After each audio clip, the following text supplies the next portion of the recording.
Sobat, selamat pagi, siang, sore, atau malam, dan dimanapun kalian berada.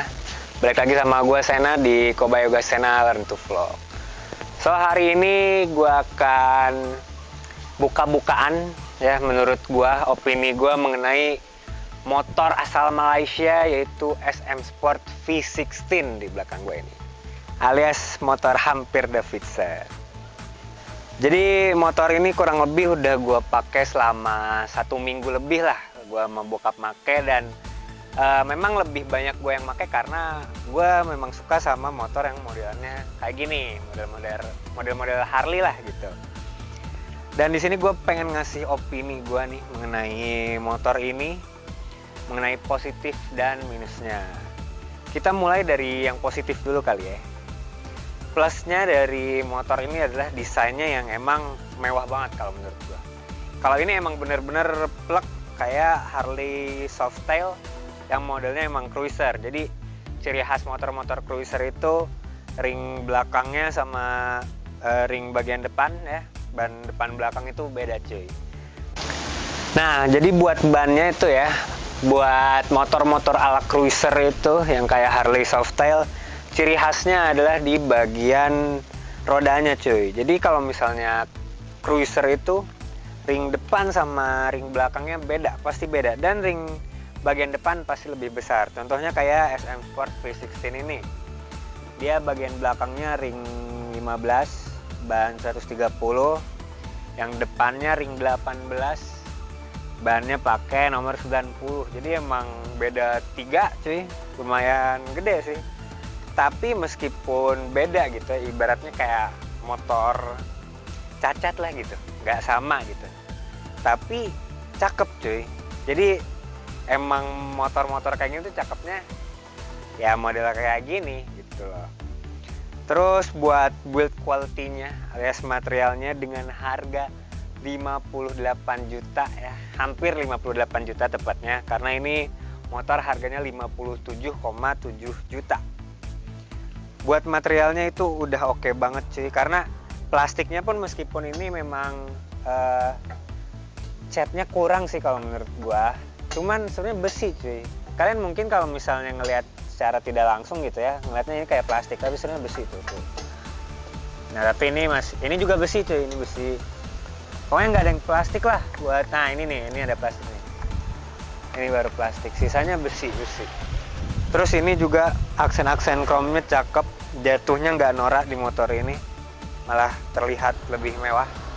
Yang unik dari motor ini adalah klasiknya nanggung, tapi jadi bagus. Kenapa klasiknya nanggung? Karena di bagian ini nih, speedometer, dia itu udah campuran digital sama analog. Ibaratnya dibilang nanggung ya memang nanggung, karena nggak klasik 100% gitu. Tapi yang kayak gini ya namanya improvisasi kan. Inilah dia menggabungkan dua unsur, klasik dan modern. Dan kalau menurut gue salah satu nilai plusnya. Yang jadi minus buat motor ini adalah, salah satunya adalah ini nih. Harusnya kalau mau klasik sekalian aja lah ininya aja udah yang modern. Cuman ininya harusnya lebih klasik lagi kayak kompetitor lain gitu. Cuman gak masalah ya kalau misalnya lu pengen beli motor kayak gini, biasanya bakal di custom ulang. Terus yang nilai plus berikutnya, yang ketiga adalah fitur dari motor ini itu cukup mumpuni. Salah satunya adalah ini tadi, speedometer yang digital, indikatornya juga banyak ya, datakometer, terus ada jam juga, ada posisi netral, ada bensin dan lain-lain. Terus lampunya udah full LED cuy, itu yang keren. Mau lampu utama, lampu rem, bahkan sampai lampu sein depan belakang juga udah LED ini. Kita lihat ya. Ini lampu senjanya nih, nggak terlalu kelihatan deh jam segini. Nah ini lampu jauh nih. Tuh, cakep. Dia buat pengaturan lampunya ada 3 level. Jadi mati, terus 1 lampu senja, dan yang terakhir adalah lampu jauh. Terus dia juga ada hazard. Tombolnya juga gampang banget lagi, nggak mesti ribet di jempol. Kita cuma mainin jari telunjuk aja nih. Tuh, gampang. Sekarang kita lihat lampu remnya seterang apa. Nah, bagian belakang motor ini juga menurut gue seksi, malah lebih seksi bagian belakangnya daripada depan. Headlampnya masih terlalu gede soalnya. Nih ya, lumayan terang lah ya. Ini kalau dinyalain hazardnya. Nah, selain itu kualitas dari materialnya tadi udah bagus ya. Selain chrome-nya nih, besi-besinya yang bagus, catnya juga dia bagus, nggak kelihatan murahan gitu. Terus buat knalpotnya juga udah oke, meskipun harusnya finishingnya itu dimiripin lah antara si chrome-nya sama si knalpotnya, jadi lebih seksi aja gitu, lebih Harley gitu. Nah, terus yang plus ya, plus terakhirnya alias nomor 4 adalah mesinnya cuy. Gue suka banget sama mesinnya. Dengan harga 57.700.000 ya, atau mepet 58 juta, lu udah dapat konfigurasi mesin V-twin. Jadi sebenarnya kalau misalnya ini motor dibobok ya knalpotnya, meskipun cc-nya cuma 250, pasti suaranya udah mirip Harley gitu. Karena kompetitor pun yang lain juga kalau misalnya udah di custom, udah dibobok, mirip-mirip suaranya. Dan gue yakin ini juga pasti bakal mirip suaranya sama Harley Davidson. Nah sayangnya nih, kalau emang idling sih menurut gue bagus nih motor. Tapi yang namanya pabrikan ya, pasti harus sesuai dengan peraturan pemerintah. Nah sekarang kita dengerin suara idlingnya motor ini.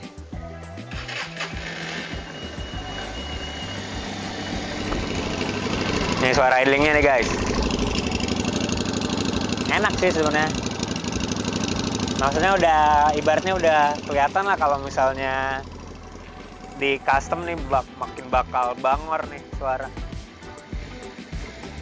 Nah cuman kalau misalnya udah RPM tinggi kayak motor 2,5 biasa, nggak ada spesialnya gitu. Udah nggak enak gua sama tetangga gitu lah. Kalau misalnya di kompetitor emang harganya jauh lebih murah, tapi lo belum dapat konfigurasi mesin yang bentuknya V-twin. Dia itu rata-rata masih inline lah, masih kayak motor biasa, modelan CBR, modelan GSX, R15 itu inline cuy namanya. Terus dia mengeluarkan horsepower sebesar 17 horsepower, yang dimana itu sebenarnya kecil sih buat motor 250 cc. Tapi torsinya cukup mumpuni, 19 Nm. Jadi bisa dibilang ini motor fun to ride sih. Gak kempos lah gitu, ngisi terus, tenaganya ngisi terus. Mau di gigi 2 ke 3, gigi 3 ke 4, gigi 4 ke 5, ada terus tenaganya begitu. Nah sekarang kita bakal lanjut ke minusnya nih. Karena sesuka apapun gue sama motor ini, gue nggak boleh bias juga kan. Gue juga harus ngasih tahu minusnya ke kalian. Minusnya yang pertama yaitu remnya yang istilahnya kagok. FYI motor ini udah dilengkapi dengan fitur ABS. Tapi minusnya adalah ada waktu dimana rem ini bikin kita galau gitu. Jadi udah kurang smooth lah gitu ibaratnya. Jadi misalnya kita udah mencet nih, ada gapnya cuy. Pelan-pelan salah, terlalu neken juga salah. Jadi jatuhnya kita kagok. Entah apalah, gue nggak tahu ya, ini juga namanya motor review kan. Ada yang kotor mungkin atau lain-lain. Terus ini juga ada pengaturan tuas remnya nih. Ada 1, 2, 3, 4. Nih. Jadi buat kalian yang jarinya pendek nggak perlu takut. Ini bisa diatur. Terus buat rem belakang juga sebenarnya so-so, nggak bisa gue bilang bagus juga, karena ya rem depannya juga kalau menurut gue kurang mendukung soalnya gitu. Kalau bokap sih kayaknya lebih sering make rem belakang ya. Kalau gue tetap masih make sering rem depan, meskipun memang kagok gitu. Terus yang kedua adalah buat posisi boncengers cuy. Jadi buat kalian yang punya pasangan gitu ya, entah istri, entah pacar, entah gebetan, jujur pakai motor ini nggak bakal enak. Motor ini bisa dibilang joknya memang empuk, mau depan mau belakang tuh tebel ya, tebel. Tapi mau gimana pun namanya motor jenis cruiser yang dimana jok belakangnya itu ada di spakbor belakang ya, dan dia tidak ada pegangan, terus sempit juga. Panjang sih sebenarnya lumayan, cuman dia nyempit sih, nggak lebar dia. Jadi akhirnya punggung kita nih sama pinggul kita berusaha lebih kuat lagi buat nahan beban kita. Apalagi kalau misalnya kalian punya gebetan, pasti kan gebetan kalian nggak mau tuh megang pinggang lu pada gitu. Jadi akhirnya dia terpaksa buat nahan diri dia gitu cuy. Terus posisinya ya sebenarnya oke-oke aja, cuman ada minusnya juga cuy. Motor kayak gini, motor dengan stang yang model kayak gini, itu pasti akan bikin kita kagok saat muter balik atau ada tikungan yang cukup tajam. Kenapa tuh? Karena mau gak mau tangan kita nih, lengan kita yang bagian atas, kalau mau muter balik tuh pasti kena bagian perut kita. Intinya kena badan kita lah. Jadi aneh gitu, gak enak lah kasarnya gitu. Ke kiri juga pasti kena. Terus yang jadi masalah buat motor-motor modelan kayak gini adalah mungkin memang kurang spontan cuy. Beda sama motor-motor sport, dimana motor sport itu kan megangnya kayak gini nih. Jadi kita ke kanan, ban juga langsung ikut ke kanan, handling juga langsung ikut ke kanan. Nah motor-motor kayak gini tuh pasti ada rasa delaynya lah. Kalau misalnya kalian ngeh tuh pasti ada rasa delaynya. Nah itu mungkin alasan kenapa bokap gue gak suka, dan mungkin juga banyak orang yang kurang demen sama posisi riding motor seperti ini. Itu sih minusnya sejauh ini. So overall sih ini motor worth to buy, sangat worth to buy, dimana dengan harga hampir 58 juta kalian sudah mendapatkan konfigurasi mesin V-twin dengan horsepower 17 yang memang kecil, tapi tapi torsinya ngisi lah. Terus buat suspensi nih, terakhir nih suspensi nih, suspensinya bisa dibilang empuk cuy, asli. Motor kayak gini emang apa ya, menurut gua emang buat nyaman sih, emang buat nyantai gitu loh. Jadi kalau misalnya lu pengen keren tapi lu nggak pengen sakit-sakitan, kayak misalnya pakai motor fairing gitu ya, atau pakai motor sport, pasti kan bahu lu pegel, tangan lu pegel. Memang keren, cuman nyiksa diri. Nah kalau motor-motor modelan kayak gini, model-model Harley Davidson, kalian mau keren pun nggak perlu nyiksa diri gitu. Itu yang gue suka. Jadi motor looks kayak gini pasti lihat orang kayak ih ganteng ya, ih kokoh banget, ih keker banget, tanpa lu perlu nyiksa diri lu sendiri. Nah minusnya pakai motor ini salah satunya, satu lagi nih, gua saranin lu jangan pada pakai sendal karena emang sakit banget. Gua kemarin keliling Duren Sawit pakai motor ini dengan bermodalkan sendal saja, ya sini ungu nih. Rasanya emang sakit. Suspensinya depan belakang enak.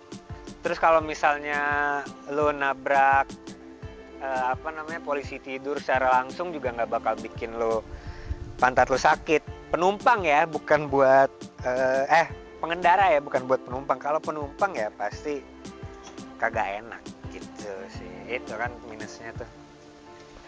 So sekali lagi overall ini motor sangat worth to buy. Dengan harga hampir 58 juta rupiah, sekali lagi lo sudah mendapatkan konfigurasi mesin V-twin 250 cc yang suaranya pasti oke abis. Terus buat kalian yang emang pengen banget punya Harley tapi full papernya 200 juta, ini cuma butuh modal 50 juta. Terus kalau misalnya kalian punya duit lebih, taruhlah 20-30 juta, custom lah motor ini, bikin model Harley yang kalian mau gitu guys. Mungkin itu aja sih dari gua, opini dari gua. Selanjutnya akan dilanjutkan oleh bokap gue, Kobayogas, sekaligus dia akan memberikan kesimpulan juga mengenai motor ini. Oke, dadah guys. Oke lads, tadi lu kan udah dengar opini dari Sena ya, dan dia bilang itu adalah opini dari orang muda atau anak muda. Sekarang giliran gue yang disebut sebagai orang tua atau anak tua. Anak tua nggak ada ya. orang tua lah gitu. Dari desain sebenarnya gue nggak komplain, nggak ada yang gue komplain dari bentuk ini. Begitu juga dengan Harley atau misalkan Rebel gitu kan, atau misalkan Yamaha Bolt, nggak ada. Pada dasarnya gue suka. Cuman kalau misalkan gue harus memilih, yang misalkan yang satu CBR atau misalkan ZX, Kawasaki ZX gitu Ninja, atau ini dan atau misalkan Harley, gue pasti akan memilih kayak CBR gitu ya, atau kayak H2O itu mah apa, oksigen ya gitu ya, yang kayak gitu-gitu ya, yang fairing atau yang naked gitu kan. Gue akan pilih model sport yang kayak begitu. Itu selera gue nggak tahu kenapa. Jadi gue juga bukan bingung juga sih kalau selera, kan balik lagi ya. Sena tuh seneng dia sama yang beginian. Seneng tuh dalam arti benar-benar seneng. Kalau dia harus milih, dia akan memilih ini mungkin. Sementara kalau gue nggak, gue seneng tapi gue tidak pengen untuk memiliki sementara ini ya model kayak begini. Gue udah ngetes motor ini hampir sudah 100 lebih ternyata, 100 km lebih.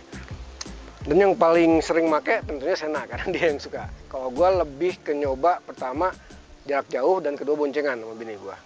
Dan seperti yang gue bilang di video nanti ada berikutnya ya, yaitu boncengan. Ini memang kurang cocok buat pembonceng atau buat penumpang karena memang dibilang keras sih enggak sih sebenarnya bro ya, enggak sih let's, tapi mungkin kurang empuk oke. Dan yang jelas karena dia kayak skutik sih sebenarnya, kayak aerok gitu kan, mengecil ke belakang, tapi mungkin karena dia tumpuannya ada di apa sih ini namanya, spakbor belakang kali ya, somehow emang bikin pantat tuh dikit doang gitu, yang sebelah sininya kagak, jadi cuma sebelah sininya. Jadi untuk jarak jauh pastinya akan pegel. Nah, karena desain tadi udah dijelasin sama Sena, fitur-fitur juga udah dijelasin sama Sena, jadi gue langsung ke kesimpulan gue pribadi, oke?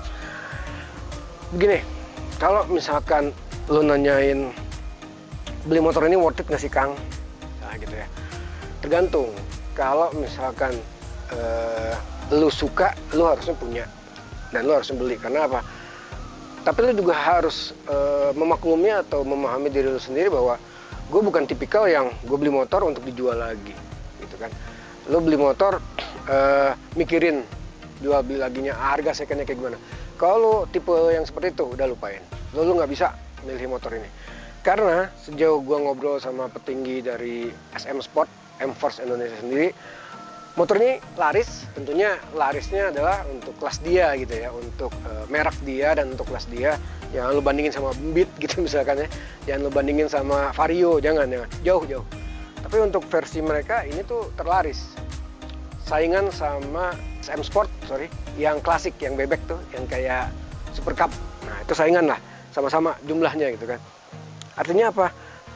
Dan petinggi M-Force tuh bilang, yang beli nih om katanya, jarang banget, mohon maaf ya, jarang banget yang misalkan di gang gitu, atau misalkan di perumahan yang kecil gitu. Jarang, justru kalau mereka ngirim motor ini, menurut mereka, itu rata-rata ya rumahnya gede-gede gitu loh. Jadi emang orang berduit yang terutama di masa pandemi ini mencari mainan, mencari hobi, mencari sesuatu yang mungkin bisa kita bilang ngabisin duit gitu ya. Duit gua ada gitu kan. Apa gue beli apa nih? Terus dia ngeliat ini gitu, SM Ford V16 atau V16 ini. Gue beli buat mainan, buat asik-asikan. Dan itu emang tepat banget kalau menurut gue gitu ya. Karena emang ini motor asik sih. Meskipun ini bukan Harley beneran, ini bukan Rebel, ini bukan Bolt dan lain sebagainya. Tapi ini asik buat lu pakai jalan-jalan sore, buat tebar pesona, buat lu santai atau menikmati sore hari kayak begini. Udah ada sunset segala macam. Ini cocok.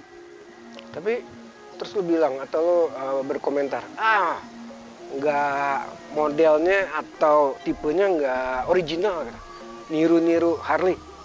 Gua kasih tahu ya, Honda, Yamaha, Kawasaki, Suzuki punya model-model kayak gini. Lu berani nggak bilang niru kayak gitu juga?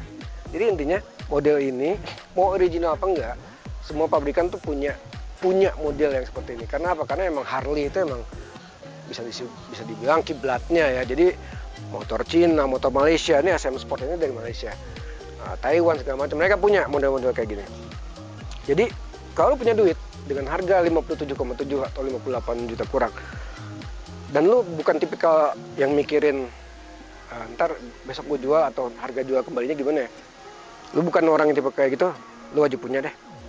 Asik lagi, gue nggak tahu ya, kenapa gue lebih suka sport, mungkin karena gue nggak suka atau kurang suka dengan riding positionnya.